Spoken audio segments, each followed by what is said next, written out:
वटि सर फसल 8 एकड़ आहे, जंहिंमां 4 एकड़ मिर्च आहिनि, 4 एकड़ फुटी आहे।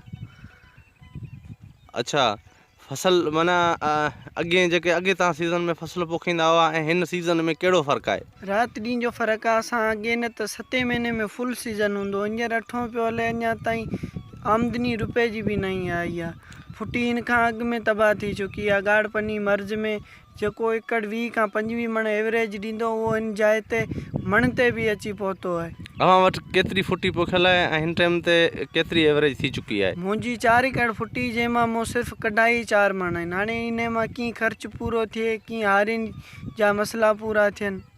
अच्छा, उन ऐं मिर्चनि जी छा सूरत हाल आहे? मिर्च बरसाति खां अॻु में मूड़ जे मर्ज़ में बिल्कुलु ख़तमु थी चुको आहे।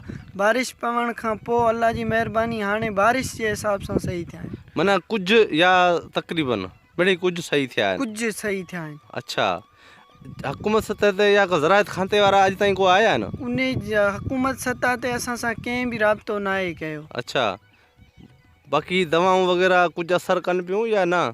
दवाऊं वग़ैरह असां पंहिंजे हिसाब सां हलाईंदा आहियूं, पोइ उहो अलाह ते नंग करे हलाईंदा आहियूं। हुकूमत सतह ते असां सां राब्तो कनि त इहे मसइला पेश न अचनि।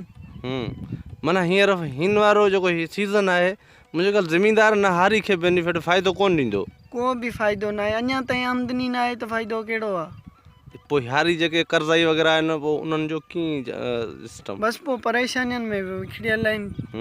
हा।